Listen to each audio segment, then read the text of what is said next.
O, Luan. Ku I ke shokët?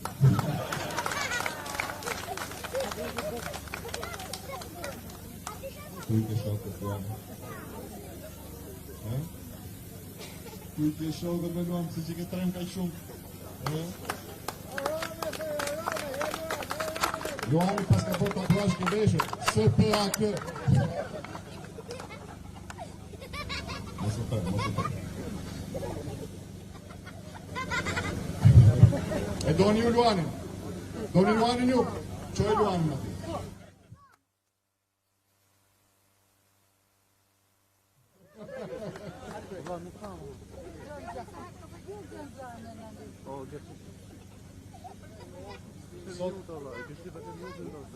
Është dita e parë e fushatës për zgjedhjet e 2025.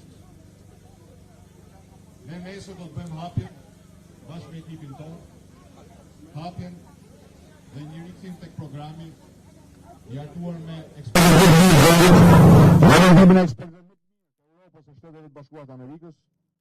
Nesër kemi edhe një surprizë të këndshme për Euroatlantikët e për gjithë shqiptarët, por ajo surprizë është për nesër.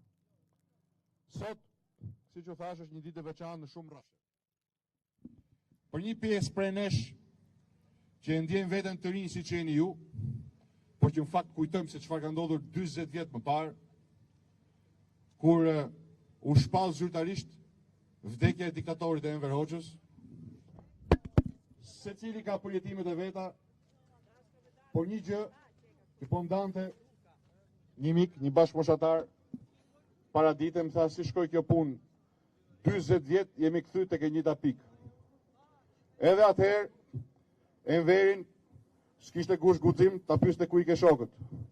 Se një e kishte çuar në burg, një e kishte vra, një e kishte mbyt, një themi ne, po kishte mbyt me 10, me qindra. Nga shokët me cilët kishte nis luftën, në fund fare kishte përfundu vetëm ai I rrojitur në një Shqipëri të rënuar, pa shpresë, të izoluar. Por është një e kaluar që askush prej ju të rinjve këtu nuk e mban mend, shqyqyr Zotit, sepse s'ka si ta mbaj mend, vetëm nga rrëfimet, është diçka që nuk duam na kthehet prap. Edhe premisat e Ramës nuk janë të mira. Okej.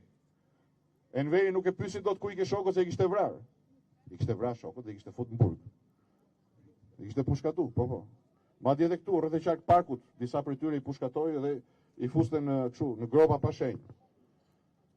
Por ne dim se çfarë ndodh kur ecim me të njëjtën formulë që sjell veç dështime, sjell veç dhimbje, izolim, siç ndodhi në kohët komunizmit.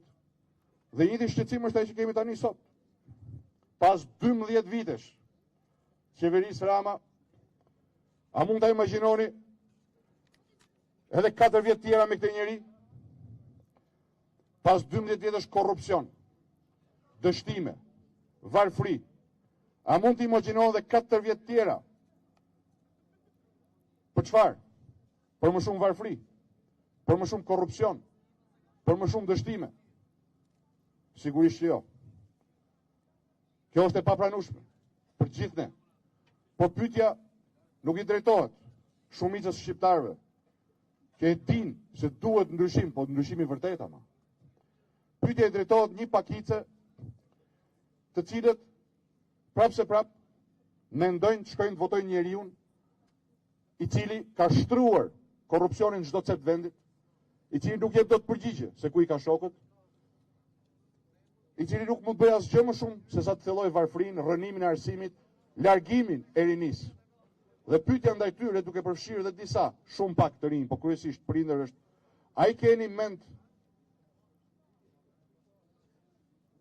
A I keni trut në kokë?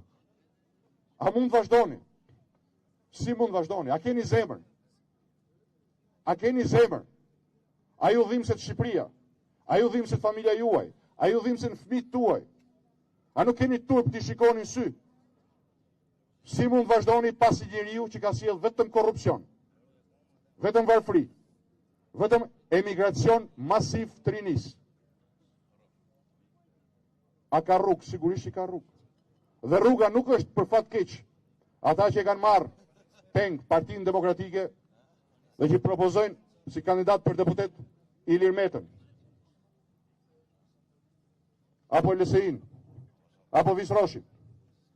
E vetmi alternativë në këto zgjedhje është ajo që realisht do të luftoj korrupsionin, duke i dhënë mbështetje pa kushte spakut, duke bërë të mundur që të shkojë deri në fund ajo që ka nisur pastrimi i plot i politikës dhe mbushja në kapacitet plot e 7-313-ës.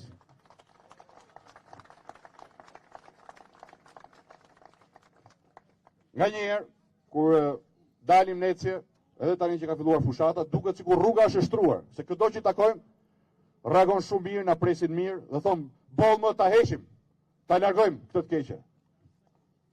Por ju e dini fare mirë që rruga për të drejtën, rruga për të vërtetën, është e mbushur me sakrifica. Sepse e keqja e ka frikë të vërtetën. E keqja nuk e do të drejtën, siç nuk do drejtësinë. Yes, e vërtet. Ama, nëse ne nuk qëndrojmë siç kemi qëndruar për të vërtetën dhe të drejtën, nuk ka kush të qëndrojë tjetër. Të tjerët janë bërë njësh me të keqen. Kanë bërë pazar me të keqen. Sepse përfitojnë nga mbajtja e kësaj gjendje, e kësaj status quo-je. Sepse kështu e duan Shqipërinë. Paj të pazareve tyre të përbashkëta, të interesave tyre të përbashkëta kundër interesave të shqiptarëve, në veçanti kundër interesave të rinisë shqiptare.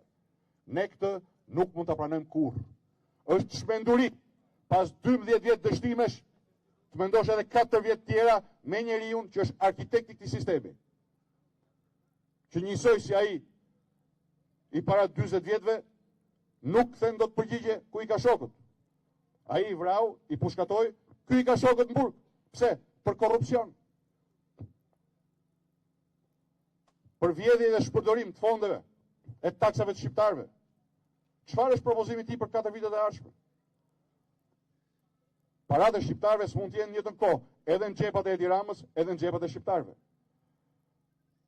E armja e shqiptarëve nuk mund mbetet peng i shokëve të tij tek 7-313.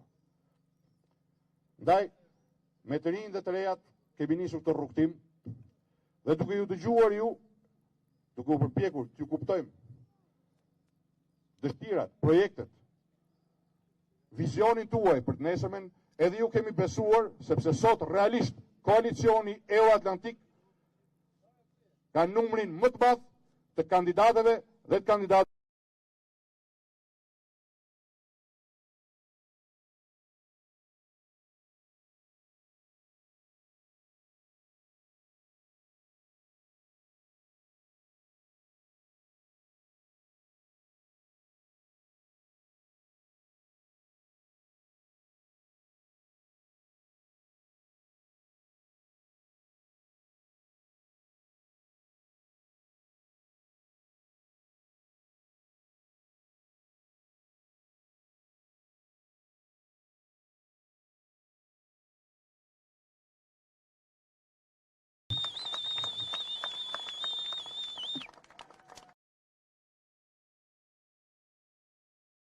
Dhe në këtë mënyrë, për të larguar një herë e mirë,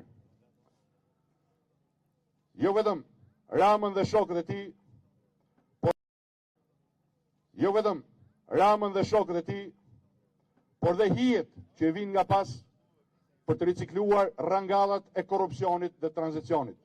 Një politikë e pastër, një politikë me fytyrë njerëzore, një politikë që i kupton, i ndjen shqetësimet dhe hallet e qytetarëve dhe që formulon zgjedhje realiste, është e vetmja politikë që do të na çojë drejt Bashkimit Evropian, drejt standardeve të reja në zhvillimin ekonomik, në shërimin e plagëve sociale dhe në investimin tek mrekullia e vendit tonë, tek rinia e mahnitshme të rinjt dhe të rejat e këtij vendi. Kështu që me që jemi për piknik, le të vazhdoj pikniku dhe sporti dhe muzika. Unë këtë mesazh kisha për të ndarë me gjithë secilin prej jush. Faleminderit nga zemra për punën e jashtëzakonshme që bëni ditë për ditë, e natë për natë.